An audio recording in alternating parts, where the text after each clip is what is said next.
Tere tulemast uude koju! Mu väike nõbu, oled nii ilusaks sirgunud.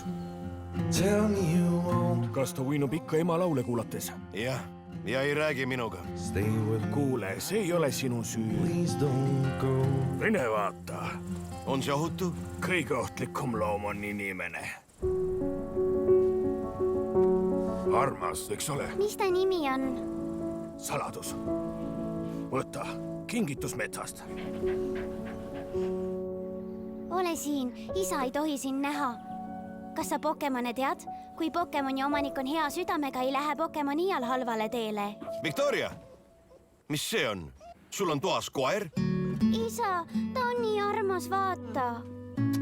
Palun jätame ta endale, isa. Victoria, ta räägib.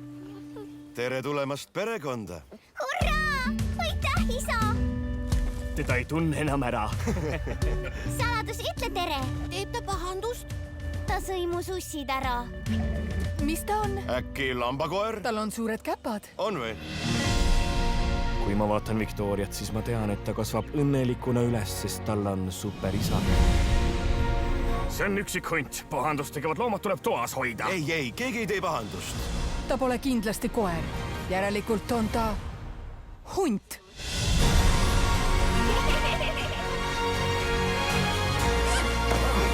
Ta on kiskja. Ta pole kuri, ta on mu sõber. Kui keegi tunneb ohtu, siis ta kaitseb end. See pole õiglane, aga see on elu.